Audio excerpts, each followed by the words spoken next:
All right. This is called The Envelope, Please. As soon as I saw the blue CD-style padded envelope in my P.O. box, my heart doubled its pace and I could feel my blood pressure rising in the base of my skull. The British Royal Mail stamps made it clear that my drugs had arrived. I thought of the cool, slightly anesthetic quality the synthetic designer drug would have as it raced up my nostrils in a thin, accelerated cloud, unfurling itself inside my sinuses and exploding into my defenseless brain beyond. I grabbed the envelope and tore it open on the spot, not even waiting to get home, but in the lobby of the post office.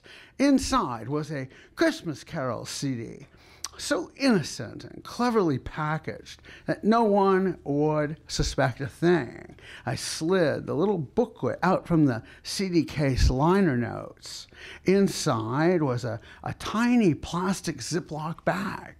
On the label was a chemical diagram showing the molecular structure of the white crystalline powder, its shining face begging me inside. The label noted ethylphenidate, 2 grams, and not for human consumption.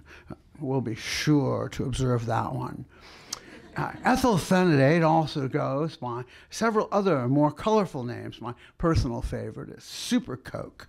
Unlike street drugs, these research chemicals are nearly 100% pure. It's the strongest and purest psychostimulant I have ever experienced in my life. And because one tiny part of the chemical composition is just ever so slightly different from its illegal chemical cousins, it is illegal to import, legal to snort, and legal to die by.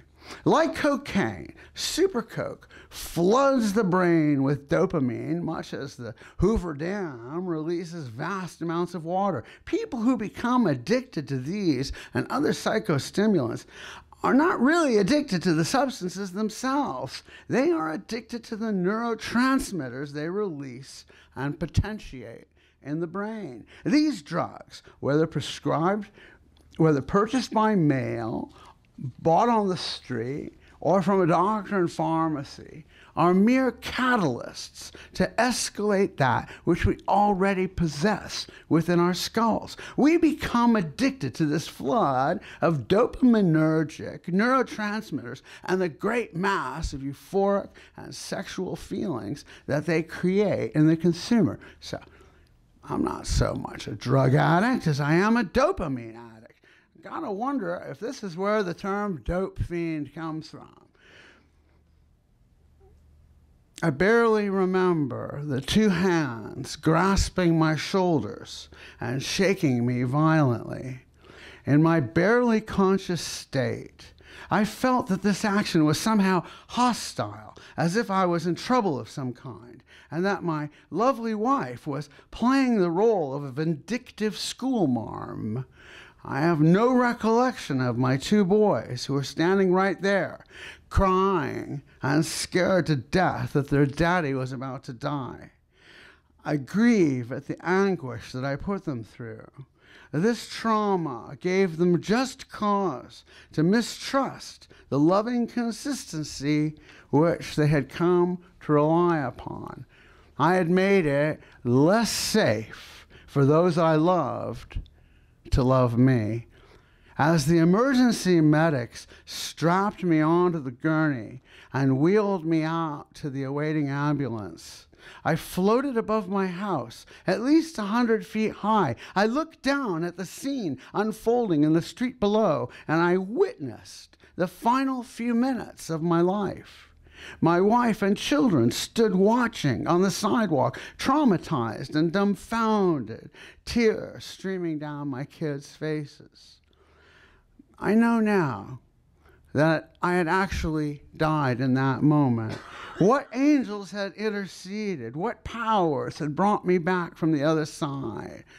I'll never know. Had my family not found me in that gurgling and comatose state, had 911 not been quickly called, had the ambulance not arrived in time, had I not been rushed to the hospital in minutes, my children would today be without their father.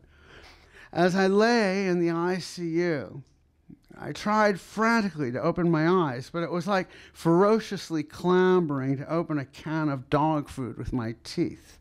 The outside world seemed to be an electric cartoon composed within a rounded glass pane, which I could neither touch nor understand the trick of. I vaguely felt fingers touching my fingers, and I thought perhaps that the faces of the children present might be my own. My wife's face was disjointed and modularized and twitched like so many parts of a cubist painting. Her eyes and nose didn't seem to belong to the same head. All the while, there was a screeching noise, as if two gigantic clods of earth were scraping against each other, creating a crazy chaos within my brain. Bodies seemed to communicate in 2 dimensions only, and silently. All the while, I couldn't pin down the source of that background noise. It carried a vector of pain directly into my frontal lobe. Faces moved closer and appeared to talk to me, although the sounds made no sense. I began to recognize my 2 boys as they tweaked and pressed my fingers. Their faces came within inches of my own, but still I could not talk. I tried desperately to say something, but could not utter a word. After some hours, I understood my wife and the doctors present, who urgently asked me to reveal what drugs I had taken. I tried very hard to utter the word ethylphenidate, but could not make my mouth work the deal. My inability to speak compounded my helplessness. Every 5 minutes, I felt the blood pressure cuff auto-inflate on my arm, and I became vaguely aware of the oxygen mask on my face and the tubes in my arm. I also felt discomfort from the urinary catheter, which had been stuck up my penis. Some days later, I half-heartedly tried telling my children that Daddy had gone to a lot of trouble and expense to hire Disney Imagineering to stage the whole event, that it wasn't real, but was intended as a lesson, a teaching opportunity to dramatize the dangers of drug use. But alas, they are smart kids. They shook their heads and looked down at their feet. They knew that Daddy had overdosed. They knew that Daddy was a drug addict and that Daddy had almost died. And then they hugged me, tears welling up on their bright faces.